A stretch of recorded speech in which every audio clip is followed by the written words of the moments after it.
Laura claimed to love me, yet she left me for my manipulative stepbrother Paul. Betrayed, abandoned, and haunted by my past, I must fight for the life they've stolen from me. At the entrance of the city hospital, I was physically and mentally exhausted as I shouted hysterically at Laura Stoloff. Laura, if you leave now, we're done for good. Laura slowed down for a moment. She ran back to me hurriedly to hug me and kissed my cheek. I grabbed her hand instinctively, not wanting her to leave. But Laura pushed my hand away slowly and whispered in my ear, "Honey, don't overthink. I'm just checking on Paul, I'll be back soon." Then, she turned around and left in a hurry. I was left rooted on the spot with tears streaming down my face. I was totally disgusted. How could she call me honey when she didn't even hesitate to go see another man? Laura, we're finished. I will never forgive you for this. My mother, who came for Laura, grabbed my hand and pleaded with me, "Adolf, can you be more generous? Paul has serious depression.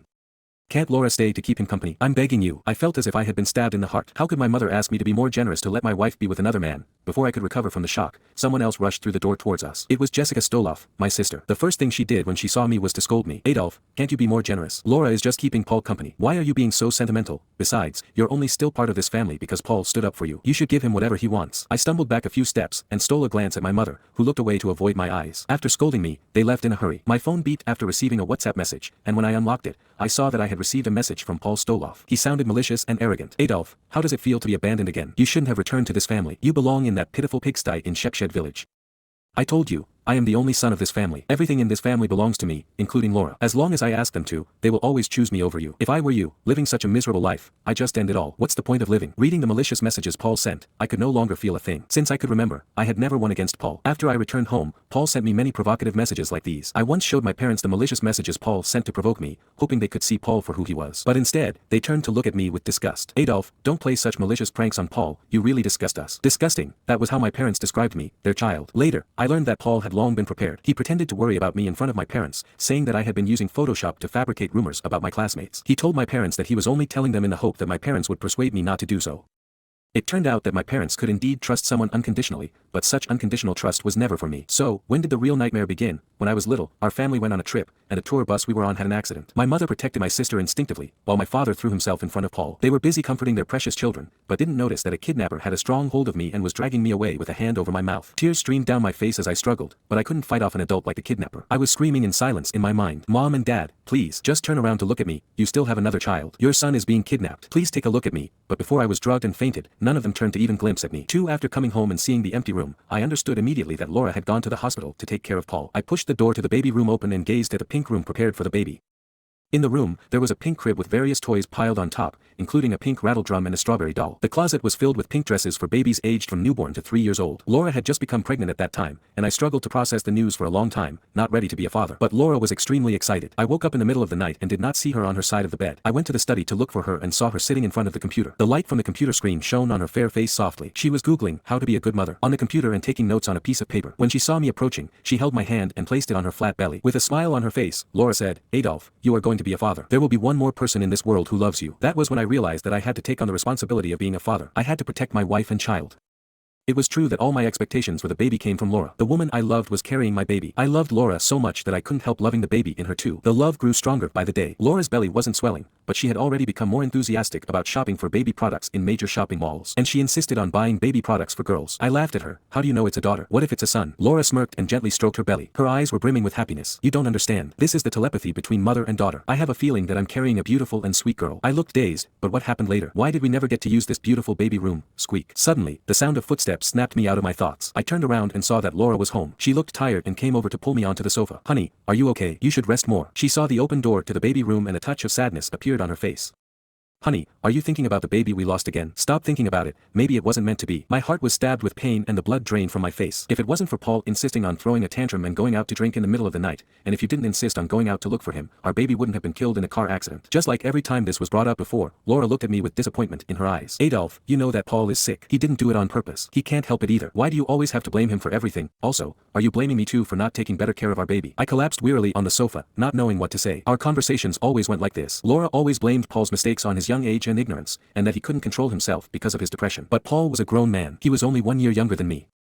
Seeing that I didn't speak, Laura seemed to remember something and coaxed me gently. "Honey, it was an emergency today. They really needed me there. Can you please stop being angry? It's my fault for leaving you alone at the hospital. I won't do it again." Her eyes looked so sincere. It was as if she really meant every word she said. But this was not the first time she had made such a promise. Every time Paul had an accident, she always prioritized Paul over me. After making yet another promise she couldn't keep, Laura leaned in close to me to comfort me some more. I was about to say something when suddenly I caught a whiff of a familiar perfume on her. That was the gift that Laura had given me for our anniversary. It was a bottle of Hizo's fragrance for men in the scent of cedarwood. When Laura gave it to me, she threw herself into my arms, snuggling up to me like a kitten rolling around. She said I smelt like cedarwood, that the perfume reminded her of me the moment she smelled it. Later, when Paul came to our house, he happened to see that bottle of perfume, and his eyes flickered. A few days later, I saw the same bottle of perfume on his Instagram with a caption, "Thank you for treating me to a meal and giving me a carefully selected gift." I zoomed in on the photo and saw a pair of hands in the corner, looking fair and slender, with the ring I gave on a finger. That day, I hid the bottle of perfume in a cabinet and never took it out again. I felt nauseous and couldn't help but vomit. Laura looked anxious and handed me the trash can in a hurry. "What's wrong? Is your stomach hurting again?" After I recovered, I said wearily, "It's not stomach pain. I'm just nauseous." "What did you say?" She didn't hear me. "It's not stomach pain. I'm just nauseous from the smell of your perfume." Laura looked sad. "Honey," I interrupted her and said, "let's get a divorce." She hesitated for a moment, then threw herself into my arms suddenly and held me tightly, her voice trembling. "Honey, you can't say so lightly. Your words hurt me deeply. We love each other so much. How can we even consider getting a divorce? We are meant to spend our lives together." I pushed Laura away and stared into her eyes. "Laura, didn't I tell you earlier today that if you leave, we're done? Didn't you hear me then?" Laura was extremely flustered and said, "It's not what you think." I pushed her away again and didn't want to listen to another word of her explanation. Since Paul returned, she had never chosen me over Paul. I walked into the room and locked the door. Ignoring Laura's knock on the door, I felt exhausted both physically and mentally. It was as if I had fallen into endless darkness. After a while, it became quiet outside the room.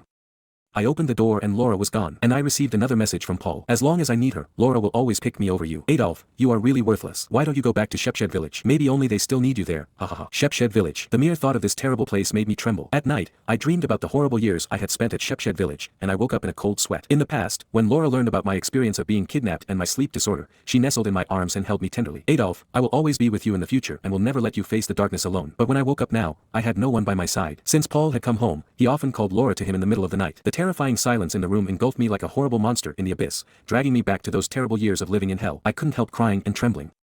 After I was first kidnapped, the human trafficker sold me to a remote village, where an old man bought me as a child broom, hoping that I would grow up and have children with Lily, their retarded daughter, to make babies for his family. At first, the family was kind to me, but when they realized that I had been trying to escape, they gradually lost patience with me. To make matters worse, 3 months after I was brought into their home, the old man's wife became pregnant and gave birth to a baby boy. My situation took a turn for the worse. From that day on, I had to get up before dawn every day to do all kind of chores. I had to wash a large basin of dirty clothes, feed the pigs, work in the fields, feed the retarded girl, and wash the baby's chamber pot. They were afraid that I would run away, so they bought a chain and locked me and Lily together. After finishing work every day, I had to follow Lily around and endure the bullying of people our age for her. Every night, I would curl up and sleep under Lily's bed. After spending half a year with me, Lily started to grow fonder of me. I tricked her into helping me unlock the chain, wanting to escape, but as soon as I left the village, I was caught and brought back to the old man's home. I was beaten severely. The old man broke 2 sticks from beating me, and I was covered in blood. My leg was also broken. If the family didn't need me to keep an eye on Lily all the time, they wouldn't even think of curing my leg. However, because of my escape attempt, they punished me by locking me in the pigsty and starving me for 3 days. I was so hungry that I felt dizzy, staring at the pig feed with desire in my eyes. But I was locked in the farthest corner of the pigsty, unable to move an inch, and couldn't even eat the pig feed. 3 days later, Lily's cousin brought me a bowl of spoiled rice. The rotten vegetables had green mold growing on them, looking sticky and slimy. The food had gone all so bad that it stank. Even I, despite already starving for days, couldn't bear the smell. I almost threw up. But Lily's cousin pushed my face into the bowl of rotten food. With a sneer, he said, "If you don't eat this, then starve for another 3 days." I didn't want to experience losing hope again. I wanted to live, even without dignity. I held my breath and forced down the rotten food, mouthful by mouthful. Lily's cousin turned and left as he barked with laughter. I won the bet. Lily's husband would eat the food that even the dog wouldn't have. After he left, I threw all the spoiled food up. From then on, I developed a severe stomach illness. Search 2KRW on RealNovel app to read more.